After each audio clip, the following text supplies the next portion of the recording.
My name is Mr. Hiawo, CEO of Captureville Photography Limited. Why photography? I think it came from a place of hunger and then passion. Yeah, back in school, I mean, we weren't making enough money from our parents, so we had to find ways and means to also survive. So we had to delve into something that could bring money. It started from doing murals on walls in school, but at a point it wasn't so sustainable. So I had to find something to balance the books in school. So I decided to move into photography through my roommate. Yeah, he was into communication design, so he had a small camera, and then the passion for photography started from there. Slowly, we built our way through to the top. Yeah, basically. So my name is Elom Kojo Elimons. Yeah, I'm the team lead for Source Photography Ghana. So why photography? To be honest with you, if someone told me I'll be doing photography like 4 years or 5 years ago, I would have insulted the person or something, because it's not something I saw myself doing for a long time. I wanted to be a photographer because of girls. Girls. That was why. It's a long story, but we'll save that for another time. So, I chose photography because, upon getting into the craft, I got to realize I could make good money out of it. So, I decided to take it serious and learn more. So, yeah. Good joke. If you weren't a wedding photographer, what would you be doing? Okay, so I studied IT in uni, so I'm sure maybe I would have been like a software engineer, or maybe I actually wanted to be a systems analyst. Yeah, so that's what I actually wanted to be. How about you? I mean, I'll be pilot too. Yeah. I've always dreamt of being a pilot, but it's not too late. Right now when we reached the Sure. age catch me. So I don't think that's anything. If you still want to be a pilot, you can be. Yeah. Okay. So how do you stay inspired and avoid repeating the same shots? I think I draw inspirations from a lot of places. First of all, I think I do draw a lot of inspiration from my mentors, because sometimes you want to be like them, or they serve as a guide on your journey to the top or wherever your destination might be. So you draw a lot of inspirations from them, how they go about their shoots, what kind of content they put out there, and then how to diversify your end product or your pictures. So I draw a lot of inspirations from my mentors. Then also, so sometimes I also draw inspirations from movies. So like you're watching a movie and then you see a very great composition, lighting, the mood, color grading and stuff like that. And then sometimes I just take screenshots and then imagine putting a bride in the same position with the same type of light, and then also trying to achieve something similar to what you saw in the movie. So I draw inspirations from there also, and then sometimes just taking a break from photography and then enjoying life. I mean, you can do a whole lot outside photography, so that's why I draw my inspirations from. Makes sense. Have you ever had a couple prioritize social media over real memories? This question can be very controversial. Yeah, very controversial in the sense that, coming from a creative point of view, or you being a creative, there might be certain things you are really looking out for, whereas the clients may be looking for something different. In the sense that, for instance, let's say the important shots that you need to get on those days, on the wedding day for the client, but then all the bride is interested in is basically just about trending, going on, jumping on TikTok trends and other stuff, at the expense of the crucial and important shots. For example, a bride can prioritize getting certain type of videos rather than getting exclusive pictures or getting some type of shots that will make like a wedding stand out or that will make it timeless or memorable. Whereas she want to use that time to do TikTok videos, something that so that like people can say that okay, yeah, I'm also married, I've done this and that. Yeah, jump on the trend. Yeah, jump on the trend.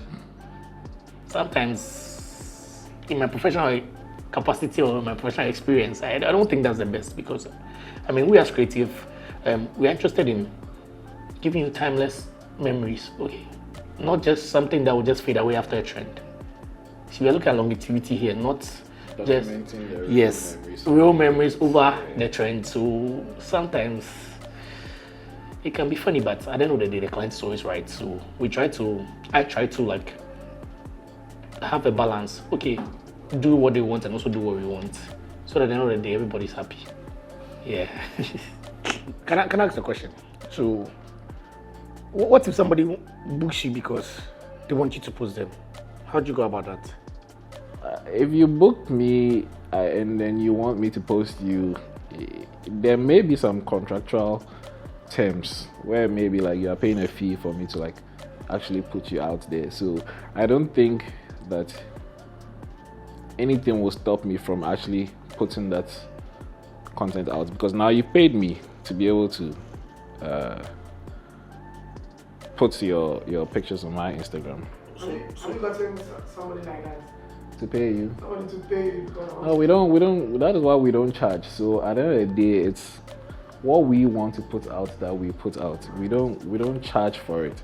But if you have to, if you want to pay me to put your content on my Instagram page or my Twitter or wherever I post my work, it means that is something outside my services I render.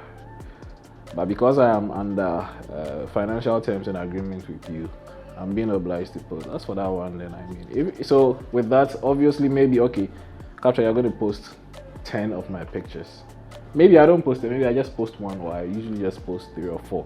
But because I'm under financial terms with you to post 10, I have to make sure that I post all that 10. If the agreement is to post it within a month or even 2 or 3 months, at the end of the day, I have to deliver. Yeah. Do you prefer intimate weddings or grand ones? Why? Okay, this question. So, personally, me as an individual, not maybe from a photography point of view or perspective, but as an individual, I prefer things being intimate because I mean, intimate carries a lot of meaning. Okay, for an individual. So, I'm a very intentional person. So, I want like the people going to be around me for that day have meaning and have value, or they play certain things, certain roles in my life. Like they mean a lot to me. They carry meaning. So personally, I would prefer an intimate wedding or an intimate ceremony. And even in terms of photography or production wise, I also prefer an intimate ceremony. Reason being that is you're able to control a lot of things. I mean, you're able to plan how you want your images to come in a certain way, like how you want your images to come in a certain way, like you're able to achieve all those because it's intimate, it's small. I mean, you're not dealing with the masses, you can manage whatever comes at what time. So mostly what I do for events is like, I mean, I draw a mood board of how I want the event to go at every point in time. And if it's intimate, I mean, because of the small numbers, you have ample time to do whatever you want to do. So I prefer the one to grand weddings, but however, grand weddings can be very beautiful in terms of the masses and in terms of color because you have variety, you have a lot of options to choose for. You can do a lot of things. Yes, it's very vibrant. So for me, I think, but personally, I'll go with the intimate setting. Yeah. So if I'm getting you right, intimate has got to do with small numbers. Yeah. Okay. All right. Yeah. For me, I think, I also go with intimacy. There was one word that you said that really got to me, and that's intentionality. You're being very intentional about intimate weddings. When the numbers are that small, I believe that it's very easy to control a whole lot and then determine the fate of your wedding in terms of how your pictures come out, how your wedding trailers are going to be presented, as compared to grand weddings, where sometimes grand weddings can be very chaotic. At the end of the day, even though it's very vibrant, colorful, and beautiful with all the decor setup and then the numbers, you might end up not getting satisfied with your production at the end of the day. So for me, I think I'll also go with the intimate weddings. Okay. I like this question. So Clenham, how do you handle clients who want unrealistic edits, extreme slimming, changing of clothes, changing of teeth position, changing of hairstyle? Claire, how do you do it? Tell me, because I'm very interested in this. How do you do it? Well, you see, every photographer has their unique style. Yeah. Right. And then there are different photographers. There are photographers who are more into documentary. There are some who are also into film photography. Some are also into editorial. When it comes to changing features, I don't think that's one of my best qualities as a photographer. So I lay those foundations out to the clients. Even sometimes on the shoots, so I'll tell you that, hey, capture my stomach, make sure you tuck it in. And the same way you jovially said it, I also jovially tell you that, hey, we all lay the foundation down so that if you see how your stomach looks in the picture, like in the end product, you wouldn't complain so much about the presentation. But then again, now there are advanced editing softwares that make doing such things very easy. I mean, I wouldn't call myself a lazy photographer, but AI has come to assist or to live with us. So we have to find a way to also not let the AI control us, but be able to use it to our advantage. So maybe once in a while, some features that you feel like are easily removable, like removing blemishes and things like that. Those things are very common things to do to like some pictures, depending on the type of photography you are doing. But to change your feature, add more curves, make the buttons big, Charlie, me, I know they do that instance. If you ask me, I don't go do that one. Yeah, I do pa. Me, I could do for you. Okay. Why they do it? I could do for you. Why do you do it? Oh, Clenham, if you, I will do for you. Yeah, that's true. I mean, you have some clients. I think some of them are not extreme. Okay, so like let me give an example. Like a wardrobe malfunction. Okay, like I mean, we can work with those ones. Like we can do our best to make sure the outfit comes out very clean, even though we know that there's a problem. I mean, that's what makes us the kind of photographers we are. And maybe sometimes some body features, I mean, it makes people feel confident. I mean, we could do that for you. That's no problem. Okay, just to make you happy, so that on your birthday you post those lovely pictures, those nice bodies. Yeah, we'll do it for you. Don't worry. You see the crowd. Come to me. I'll do it for you. Okay, nice. Do you think couples today focus too much on aesthetics over emotions? Okay, so I feel this question is very relative because every couple is unique. Okay, some people, they are all about the optics. Others still live for the moment. Others want to enjoy like the day, regardless of however. And some people too are in between. Some people want to make sure like, okay, we're having fun on our wedding day. We're also looking very good. We're also like in clean outfits. Our outfits are on point. They're to match. Everybody and their preference. So I'll say like this is very relative. Yeah, very, very relative. Because there are some cases where I've had a couple that told me, Capture, we are very awkward in front of the camera. So we don't think you can ever get us to pose.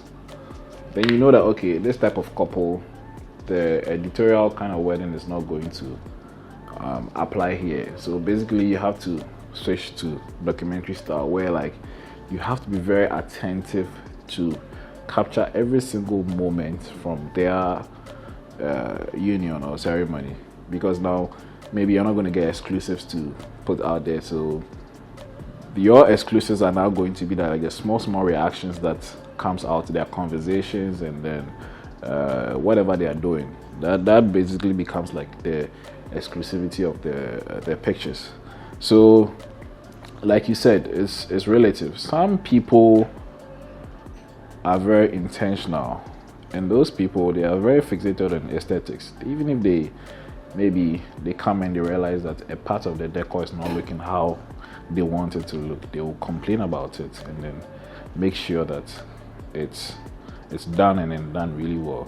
And I wouldn't call that being so fixated. It's just them being very intentional about their craft or what they've invested in. Then they are the ones that, Charlie, whatever happens at the end of the day, we'll be okay. We just want to go with the flow of the day. So that's just it. So you find couples who are very intentional, and then you find some who are very, very, very down to earth, or like just want you to capture the raw emotions of the day and then forget about everything else that happens. Okay, so what is the one piece of gear you can't shoot a wedding without? Allah, 50 mm. Trust me. You can never go wrong with 50 mm. You can never go wrong, even if you don't have an 85, because it's a dual lens, in the sense that you can always get your wide composition, and then if you want to go very tight, you just have to go closer. It serves as a very good backup lens for both the wide and then the 85 mm that we mostly use. So I think you can't if you don't have an 85, if you don't have a 35 millimeter for your wedding, I think the first lens that you probably need to get as a wedding photographer is 50 mm. It always comes true. What's the weirdest or most unexpected challenge you faced on the job?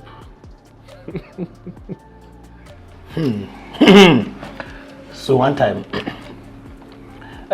we shot a destination wedding in Kumasi, and we happened to, I think the planner made a mistake with our hotel reservations. She was supposed to be in a certain hotel, but actually got moved to the hotel where it had the bridesmaids and the bride's family. Tell me why around 12 p.m. after the wedding, the guys were like having a swim, and after everybody had left the pool, the bridesmaid just walks to me. She's like, she likes me.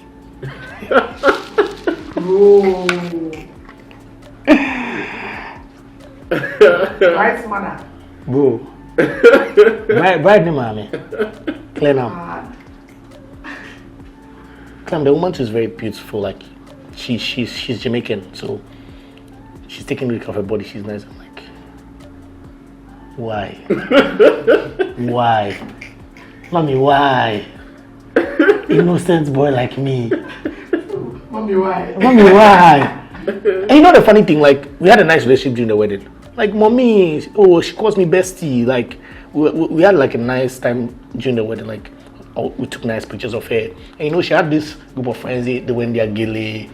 Oh, so this was after the wedding? After the wedding. Maybe you make she see some vibe for the wedding and that. Oh, I don't know honestly, but I think because of the way like I related to her, I'm sure maybe she understood. Yes. Because you see, like I mean, during those weddings, things can be very tensed. So it's up to you, like, to be able to break the ice, make everybody feel comfortable, to bring out the best in the pictures you want. So I feel like, I mean, she misread that. It was very awkward for me, to be honest with you. Like, So how did you handle it? bro, I just like, mommy, bestie. And we were walking, and when we go to where people were, I mean, just had to break it off. And how do you balance creating art and making money? How do you balance creating art and making money? This is a very tough one. Photography in itself is art, right? But we've found a way to make it a business and then make a living out of it. It's a very lucrative business if you do it very well. I mean, I'll give some examples like licensing of your pictures, taking your contracts really serious, and then selling exclusive rights to clients and all of that. Those are aspects that can bring in or generate a lot of income. Then the art part, we have like passion projects that we all undertake as photographers. Some people, their passion is not in wedding, but when it comes to the wedding aspect, we have doing like bridal inspirations where like you go all out to do what you want to create. Like you go to the extreme of doing things. I mean, you even travel to unrealistic places just to be able to get that content you want. I mean, that's not something that someone is going to pay for, but that is what you are doing to create your own art. And out of those inspirations, there are clients who come just because you've been able to create something like that, and they use as a reference that, oh Charlie, I saw this your picture that you did at a waterfall, you did at a Kosovo, this and that. Charlie, I want something like that for my wedding. And you are generating income from that art that you've created. Yeah, so their balance has to be there, because if you lose focus and then just focus on if you lose focus and then focus on just the art, just the money, you might lose your artistic value. But don't also forget that you are in this to make profits. That's the goal of a business. You've answered the question well. I have to say that sometimes, I mean, it depends on what you want to achieve as a photographer. Okay, so I mean, being passionate about the art, it's what gives you drive. But you being able to monetize it, that's what make you sustainable. Okay, so mind you, the kind of equipment you use are not cheap, they are not free. Even the softwares, they are quite expensive. So if at the end of the day you're creating good projects and stuff, and you need these new softwares and new equipment to make your work stand out, and it's money. So if you're able to break the balance or make the balance between the two, I mean, it's going to be alarming. Last one. Have you ever had a client refuse to pay after the wedding? What happened? After the wedding. Hey,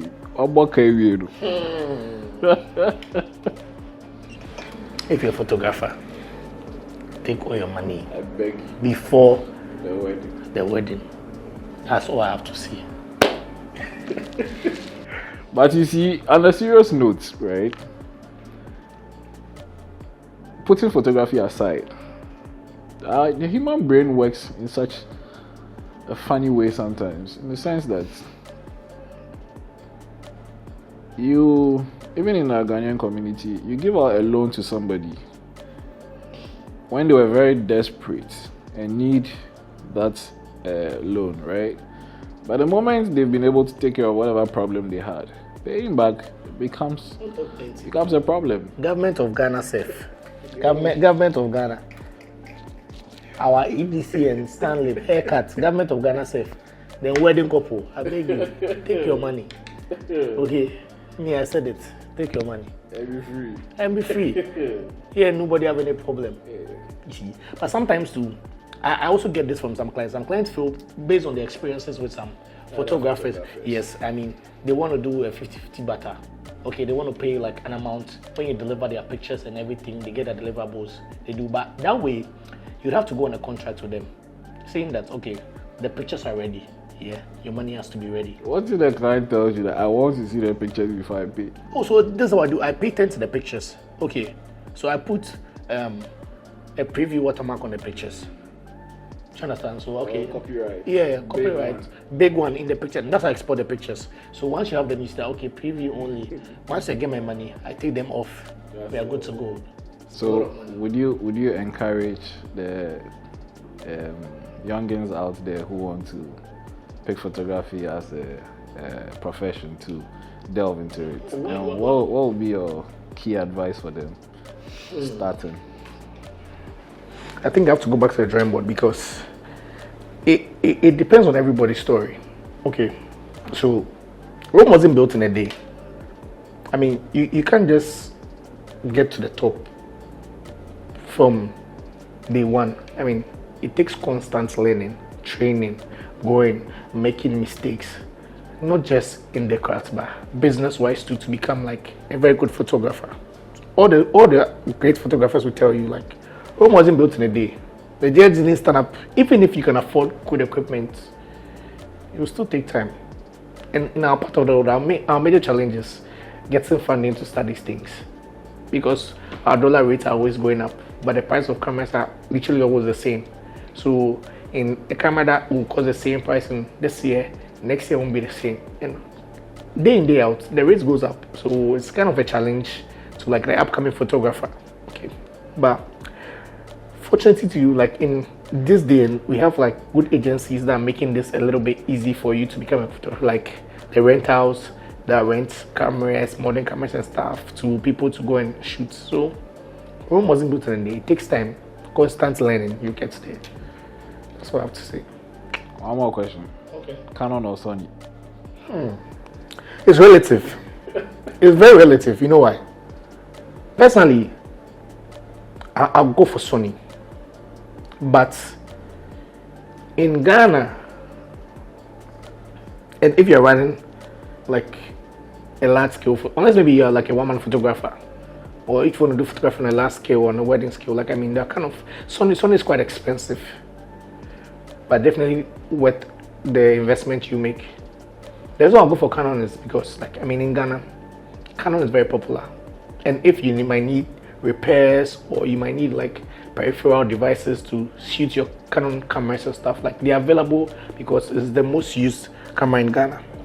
However, like I mean, or even say personally, I might go with Sony because of how the feel Sony gives you, like I mean, and the durability of their lenses too. So I don't know. Nikon. I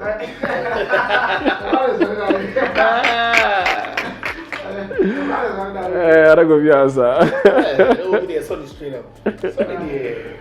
Okay, and then to kind of final words, any advice you give to an upcoming photographer? Be patient. It's a long-term game, unless of course it's something you want to do for the interim to make money and then move on to something else. Even that is still, you need patience in every business. So it's not going to come that easy. From, like my brother said, paying for subscriptions, financing yourself to gain the knowledge. Even as the knowledge is free on YouTube or wherever you can find it, it's even very difficult to just sit down and read a material about photography. Some of us are victims to it, but we've been able to get to where we are because of consistency and then the eagerness to always learn something new. So just be patient and then understand the business aspect as well, because they go hand in hand. If you master one and then you don't focus on the other one, you might be doing a lot of free jobs. You're not making any money and it's just going to gain you popularity.